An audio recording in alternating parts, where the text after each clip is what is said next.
Richard Van Koppen says, yes, I have agoraphobia and would love to hear about anxiety. Well, that's a rough thing to have, agoraphobia. So agoraphobics get increasingly isolated and afraid of things outside of their domain of familiarity. And often what happens with agoraphobia is that people who develop it are afraid of two things. They're afraid that something is going to go dreadfully wrong with their health, especially with regards to their heart. So they start to become afraid that maybe they'll have a heart attack and that they'll die in public, far from a hospital, and that they'll make a fool of themselves while they're doing it, or while they think they're dying. And so it's a combination of two fears, and one is fear of mortality, and the other is fear of social judgment. And you might think about those as the two main categories of fear that possess people, because one is associated, well, obviously with mortality and death, and the other is associated with exclusion from the group, which of course can lead to mortality and death. And so the agoraphobics get the worst of both worlds. And it's often a disease of middle-aged women, but not always. And there are often people who've been somewhat dependent in their previous lives and then undergo some traumatic event like a divorce or the death of someone close, and at the same time are perhaps experiencing heart palpitations that are associated with menopause that brings ideas of mortality to mind.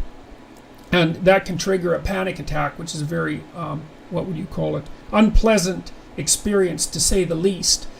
And then that fear of panic attacks starts making people avoid, and that's when agoraphobia develops out of anxiety disorders with panic attacks. So you go out and maybe you go to a mall and maybe you're in a crowd and maybe you start thinking about, well, your heartbeat and about the fact that someone close to you has died, and maybe then you become aware of your heartbeat and you start to panic because you feel that maybe the beat is irregular or that you can't detect it as well as you usually can.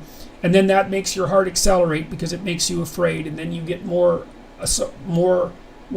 sensitive to that, and that makes your heart rate beat even faster, and then you panic and you want to get to the hospital to get checked out to make sure that you're all right, and then you make your fatal mistake, which is that you avoid going back to the mall, and then you go to a grocery store and the same thing happens, and then you start to avoid going to the grocery store, then you start avoiding the subway or taxis or crowds or anywhere you might get trapped and wouldn't be able to get to a hospital.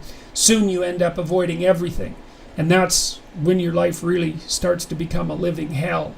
So the basic way to treat agoraphobia, there's two ways, and one is to develop some control over breathing, to do progressive relaxation. And the way you do that is that you start by concentrating on your toes and your feet, and then your ankles, and then your shins and your knees. You move all the way up your body and let the tension flow out of your muscles, and regulate your breathing calmly and carefully so that you can learn to relax.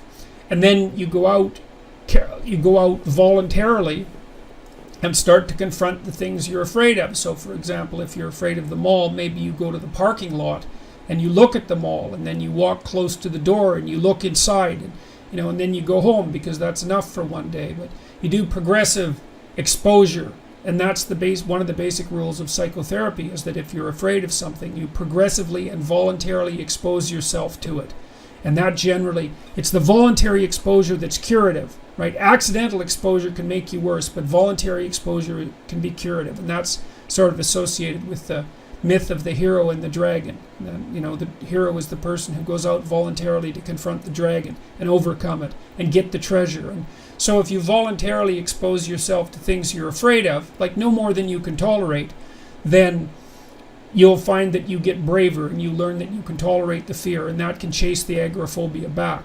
But it's very important to do it on a regular basis. And if you have agoraphobia, full-fledged agoraphobia, you should probably consult professional help, because it's a very tricky condition and it can really impair you badly. So that's what I would recommend. What's the best way to stop drinking alcohol and start doing my best in my psychology degree? It's affecting my study, but I can do very well if I stop. I'm 26. Well, Paul, what I would say is, I think you should do the future authoring program, and you should really concentrate. There's a section in it that helps you determine what your positive view of your future would be, but another section that helps you determine what would happen in your life if your negative habits got out of control. And one of the things that can really help you control your alcohol intake is to really, really think through what you're giving up and where you could be in 5 years if you don't get it under control. And a proclivity to alcoholism can be a really vicious thing. You know, lots of people get dragged down into the mud by alcohol, excess alcohol intake, especially if they're sensitive to the opiate response that alcohol can produce. And you can tell that when you drink, you know, you get alert and let's say more enthusiastic and energetic, and then you don't want to stop drinking. That's definitely a bad sign with regards to developing alcoholism. So I would say you need to figure out something that's more important to you than drinking, and also think through very hard the negative consequences of continuing it. You're at about the age, 26, where you should stop. I mean, guys who are going to stop generally start to slow down pretty intensely around that age. Also, treating your psychology studying as a full-time job can also be helpful. So, you know, get up at 8 in the morning or 7:30 in the morning and start hitting the books by 9 and put in a 6 to 8 hour day. And then even if you do keep drinking, at least you're moving forward. So that's what I would say, man. Franklin says, fans are cancer for the authentic individual. Well, that's a tough one, you know. I mean, cancer, no, that's too dramatic. I mean, I guess that what you're pointing at is the danger of fame, and I can certainly appreciate that. I can't say that I'm particularly comfortable with it, which might seem to be rather hypocritical, as it isn't like I've shied away from exposing my views in public.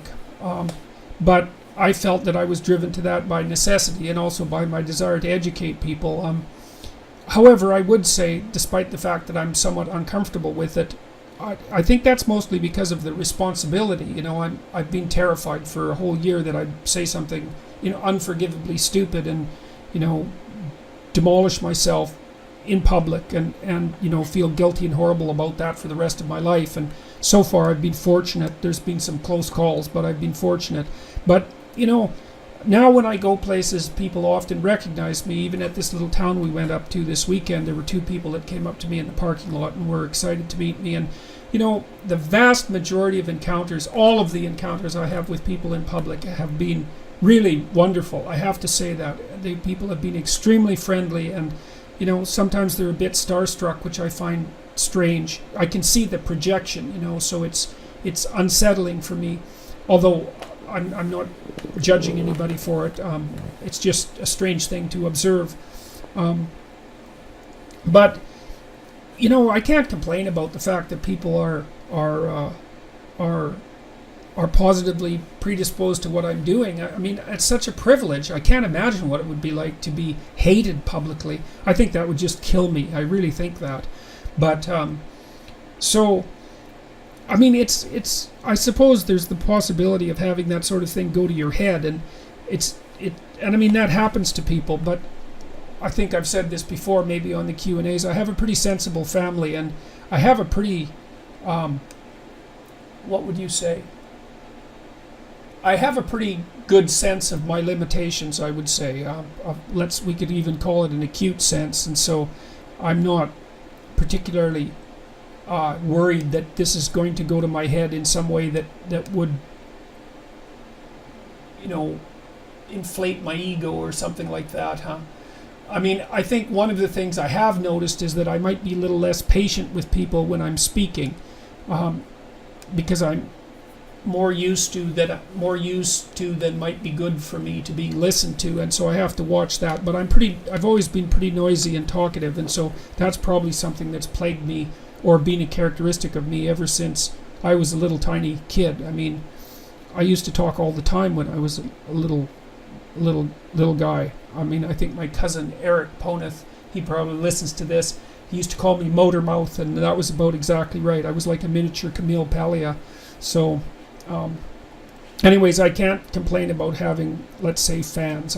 People have been unbelievably good to me, and I'm really grateful for that. I have trouble regulating my emotions. I have a suspicion it's to do with the fact that I'm 98th percentile in openness, conscientiousness and neuroticism, and second percentile in agreeableness and extroversion. Any tips on dealing with that? Yeah, well, if you're really high in openness and you're really high in neuroticism, that can be a rough combination. The conscientiousness should actually help with that, although it might make you a bit perfectionistic.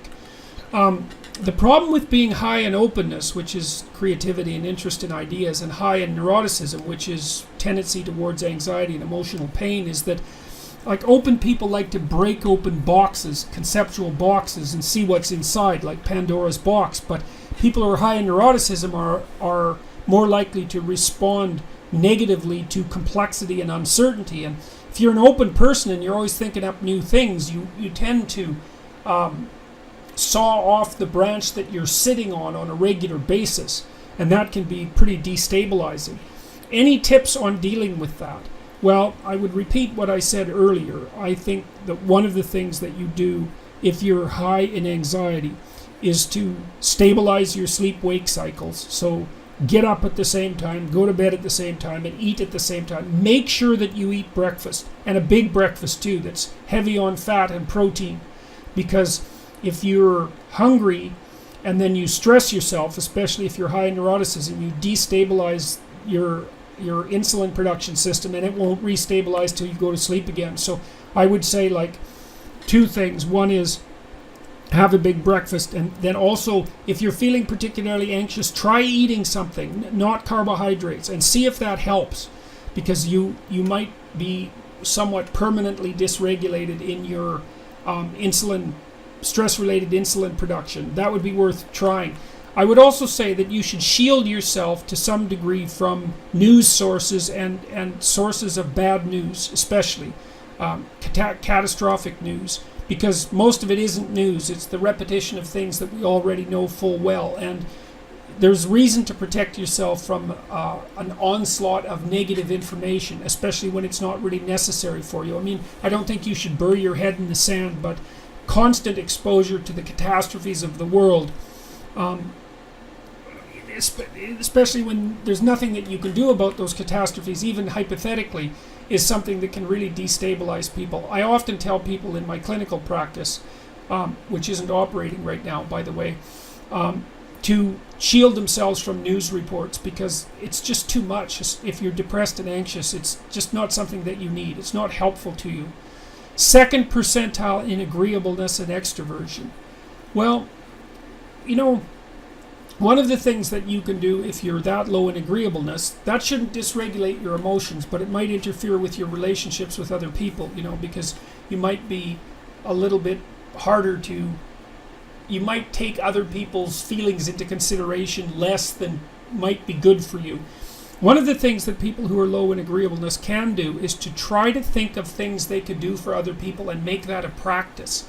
Like maybe once a week you could consciously do someone a favor or give someone a gift, something like that, and practice being, what would you call it, compassionate and polite.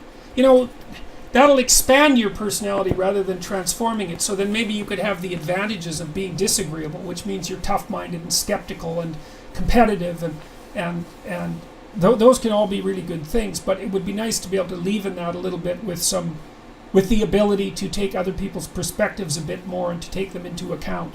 And then if your relationships improve, that can also improve your emotional stability, because one of the ways that people regulate their anxiety is by having people around them that they get along with. Because if you upset people, then they upset you, and especially if you're high in neuroticism, and that can increase your anxiety and your pain. So, insights on how I would overcome or live with my fear of malice and disappointment in man. Mike the Nub.